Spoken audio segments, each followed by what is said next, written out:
Hello friends, welcome to target 2017। अब आप ये सोच रहे होंगे कि ये है क्या और ये किसके लिए है। तो टारगेट 2017 उन लोगों के लिए है जो अपने आप को एक सेफ और सिक्योर कैरियर देना चाहते हैं। और हम सभी जानते हैं कि एक सेफ और सिक्योर कैरियर के लिए हमें गवर्नमेंट जॉब के लिए एस्पायर करना पड़ता है। हम में से बहुत लोग चाहते हैं कि वो गवर्नमेंट जॉब के लिए एस्पायर करें, बट उन्हें यह समझ नहीं आता कि शुरुआत कहाँ से करना है। और एक बहुत ही काबिल इंसान ने कहा था, a good beginning is half done. तो मैं यहाँ मौजूद हूँ आपको एक अच्छी शुरुआत देने के लिए। अब तैयारी गवर्नमेंट जॉब की कई सारे लेवल्स पे की जाती है, जैसे ज़ीरो लेवल और इजी, मॉडरेट और डिफ़िकल्ट। ज़ीरो लेवल कहने का मेरा ये मतलब है कि अभी आपने तैयारी जस्ट शुरू की है। कुछ ऐसे भी होंगे जो कई साल से तैयारी कर रहे होंगे, कुछ ऐसे होंगे जो कुछ एक जॉब कर रहे होंगे बट उन्हें हायर जॉब चाहिए होगा। तो मैं यहाँ मौजूद हूँ उन सभी स्टूडेंट के लिए जो हर लेवल पे हैं। अगर आप अभी शुरुआत कर रहे हैं तो मतलब आप ज़ीरो लेवल पे हैं। मैं आपको आपके लेवल की बात करूँगा, आपको आपके लेवल पे आके टच करूँगा और वहाँ से आपको उठाऊँगा। मैं ऐसी बातें नहीं करूँगा जो आपको लगे कि ये इररिलेवेंट है या मुझे नहीं समझ आ रही। मैं आपसे आपकी समझ की बात करूँगा। धीरे धीरे हम ज़ीरो लेवल से ईजी लेवल के क्वेश्चन सॉल्व करेंगे। सर्टेनली उसके बाद हम मॉडरेट लेवल पे जाएंगे। और जब हम मॉडरेट लेवल के क्वेश्चन कर रहे होंगे तो हमारे दिमाग में ये बात होगी कि हमें डिफिकल्ट लेवल के क्वेश्चन करने हैं और हम कर सकते हैं, मतलब उनसे डरना नहीं है हमें। फिर अब हम ये कैसे करेंगे? तो पहली चीज़ हमारे सामने आती है टाइम मैनेजमेंट। हमने काफ़ी सुन रखा है, हमारे बड़े कहते हैं कि टाइम मैनेजमेंट करो या टाइम को पर्टिकुलर वे में मैनेज करो।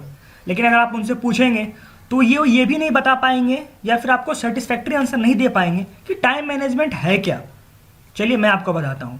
टाइम मैनेजमेंट हर इंसान के लिए वेरी करता है। आपके लिए कुछ और होगा, मेरे लिए कुछ और है, और एक तीसरे बंदे के लिए कुछ और होगा। जैसे वो बंदा जो क्लर्क की नौकरी कर रहा है पर उसे पीओ की नौकरी चाहिए, उसके लिए टाइम मैनेजमेंट कुछ और होगा। वो बंदा जो दिन भर पढ़ाई को डिवोट करता है, उसके पास और कोई काम नहीं है, उसने एक गोल सेट कर रखा है कि उसे कुछ अच्छा करना है, कुछ बड़ा करना है, उसके लिए टाइम मैनेजमेंट कुछ और होगा। तो इससे ये समझ आ गया होगा हमें कि टाइम मैनेजमेंट हर बंदे के लिए अलग है, जो कि मैं आपको बताऊंगा कि आपके लिए सही टाइम मैनेजमेंट क्या होगा। दूसरी चीज़ है टिप्स एंड ट्रिक्स। जैसे ये एग्जाम्स में वैसे क्वेश्चन पूछे जाते हैं जो हर किसी से बनते हैं, तो आप में और वो बंदा जो क्वालिफाई करता है उसमें क्या अंतर है? उसमें अंतर इन्हीं टिप्स एंड ट्रिक्स का है।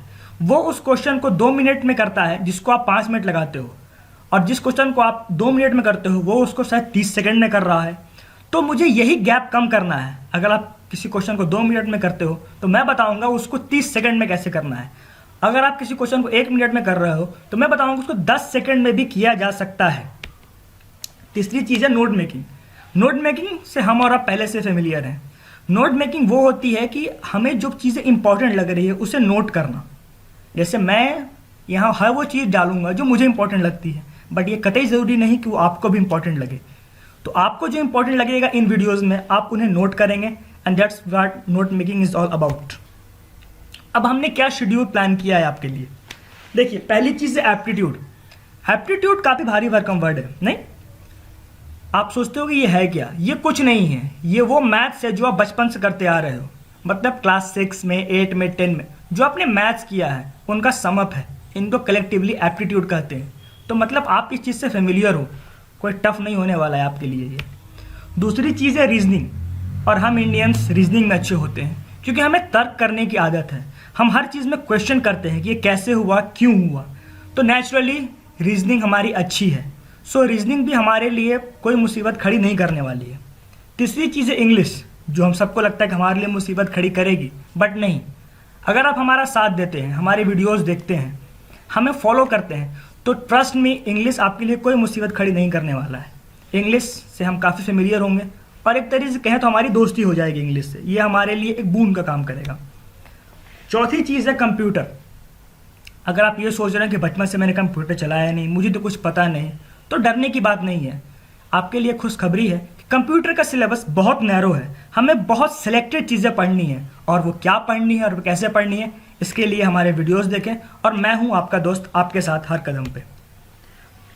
और एक चीज़ और हमें कवर करनी होती है वो हमारा होता है जीए या जनरल अवेयरनेस पार्ट। उसके लिए हमें क्या करना है, उसके लिए हमें हमारे पास्ट में जाना है, क्योंकि वो वही चीज़ें पूछती हैं जो हमने अपने एनसीईआरटी बुक में क्लास 6 से 10 तक पढ़ रखा है।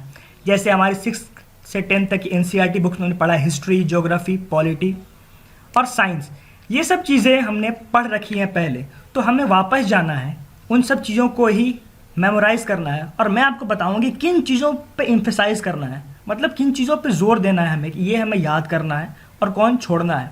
हमें अगर ये पता हो कि हमें क्या पढ़ना है तो हमारी तैयारी काफ़ी आसान हो जाती है। एक और चीज़ आप यहाँ देख रहे हो, इकोनॉमिक्स, जो हमें हाईएस्ट स्टैंडर्ड में पढ़ता है, जैसे कि क्लास 11th और 12th में। तो हम अगर डरने लगे इकोनॉमिक्स से कि ये तो हमने पढ़ा नहीं 11th 12th में अच्छे से, हमने जैसे तैसे पास कर लिया, तो हमें इससे डरना नहीं है। इकोनॉमिक्स बहुत बेसिक चीज़ें हैं जो आप अपने रोज़मर्रा की ज़िंदगी में देखते हैं। इकोनॉमिक्स क्या है, हमारे रिसोर्सेज जो हमारे पास हैं उसको एक कैसे पर्टिकुलर वे में चलाना कि हर किसी की ज़रूरत पूरी हो। जैसे हमारा घर चलता है, बट क्वेश्चन हमारे घर से नहीं होंगे, क्वेश्चन होंगे हमारे देश से, हमारा देश कैसे चलता है।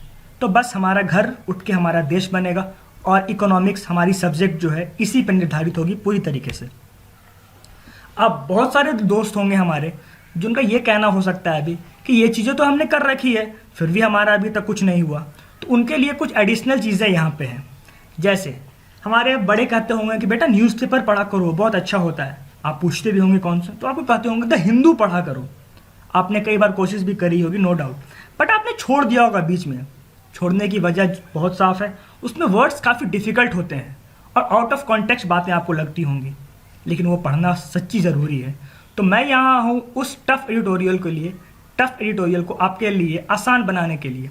मैं इंग्लिश के भारी वर्ड्स को तोड़ तोड़ के शॉर्ट करके आपको समझाऊंगा ताकि वो चीज़ें आपको आसान लगे और आपको याद हो। मैं आपके लिए यहाँ डेली करंट अफेयर्स लेके आऊँगा। करंट अफेयर्स जो हमें रोज़ देखते हैं, मैं आपको उसी चीज़ को समराइज़ करके बताऊँगा। अब आपको लग रहा होगा ये इंग्लिश क्या है, क्या टाइपिंग मिस्टेक है? नहीं, इंग्लिश वो लैंग्वेज है जो मैं अभी यूज़ कर रहा हूँ और आप अपने दोस्तों के साथ घर में या बाहर यूज़ करते हो। ये हिंदी और इंग्लिश का मिक्स वर्जन होता है। हम एक सेंटेंस में हिंदी और इंग्लिश दोनों बोलते हैं। हमें और कुछ नहीं करना, हमें इस इंग्लिश को इंग्लिश में कन्वर्ट करना है। और अगर हमने ये कर लिया तो हमने इंग्लिश पे कमांड कर लिया, और ये चीज़ करने में मैं आपकी पूरी तरीके से हेल्प करूँगा। अब हम देखते हैं कि हर वीक या हर 3-4 दिन पे कोई ना कोई जॉब नोटिफिकेशन आता है। हम उसको ओवरलुक कर देते हैं या वो हमारी नज़रों के सामने नहीं आ पाते, और हमें बाद में पता चलता है कि अपॉर्चुनिटी अच्छी थी। कुछ हमें लगती है अपॉर्चुनिटी छोटी है बट वो बड़ी होती है। तो मैं आपको बताऊंगा कि कौन से नोटिफिकेशन का क्या इंपॉर्टेंस है और उसका क्या सिग्निफिकेंस होगा आपकी लाइफ में। और जैसे कि मैंने पहले बताया, मैं हर एग्ज़ाम के लिए आपको टिप्स दूंगा जो आपको काफ़ी हेल्पफुल होगा। अब हमें ये सीखा है कि हमें अपने पास्ट से सीखना चाहिए। अब हम एग्ज़ाम्स की बात कर रहे हैं तो हम यहाँ डेफिनेटली बात करेंगे हमारे पास्ट एग्ज़ाम्स कैसे कैसे रहे। जैसे SSC CGL combined graduate level के एग्ज़ाम जो पास्ट में हो गए, उस पर हम एम्फसाइज करेंगे। देखेंगे क्या लेवल है, कैसे कैसे एग्ज़ाम अपना लेवल बढ़ा रही है, क्वेश्चन का पैटर्न कैसे चेंज हो रहा है। सिमिलरली CHSL पे जाएंगे जो 12th लेवल पे होता है। ऑन द सेम फैशन हम जाएंगे SBI PO पे, क्लर्क पे, IBPS PO पे, क्लर्क पे, RRB ग्रेड B ऑफिसर पे देखेंगे, RBI assistant, RRB PO and clerk. इन सभी एग्जाम का हम पैटर्न नोटिस करेंगे, क्योंकि हमें ये पता होना चाहिए कि हम किसके लिए तैयार हैं। अगर हमें ये पता है कि हम किसके लिए तैयारी कर रहे हैं तो हमारी तैयारी बेहतर हो पाएगी। सिमिलरली हम रेलवेज़ पे भी एम्फसाइज करेंगे, क्योंकि रेलवेज़ पे काफ़ी सारी वैकेंसीज आती हैं हमारे यहाँ और बहुत सारे लोग रेलवे के लिए एस्पायर करते हैं। और इन सब के अलावा भी जो कम्पिटिटिव एग्जाम्स हैं हम उसके लिए भी बिल्कुल तैयारी करेंगे। तो फ्रेंड्स, अगर आपको ऐसा लगा हो कि मैंने आपके फ़ायदे की बात की, या आपको ये भी लगा हो कि इस चीज़ से मुझे कुछ सपोर्ट मिल सकता है मेरी तैयारी में, तो please stay tuned to this channel. अगर आपको लगा हो कि ये मैंने कुछ आपके भले की बात की या आपके फ़ायदे की बात की है, तो प्लीज़ इस वीडियो को लाइक करें, अपने फ्रेंड्स को दिखाएं, शायद उन्हें भी इसकी ज़रूरत हो। और अगर आपको कुछ लगा हो कि मैंने कुछ छोड़ दिया या फिर मुझे कुछ और इम्प्रूव करना चाहिए, तो प्लीज़ बी माई गेस्ट। आप कमेंट में आएँ, कमेंट करें, मैं आपके कमेंट्स का जवाब दूंगा। और प्लीज़ इस वीडियो को सब्सक्राइब करें हमारे चैनल learn@theoneclick.com पे। थैंक यू, फिर मिलेंगे।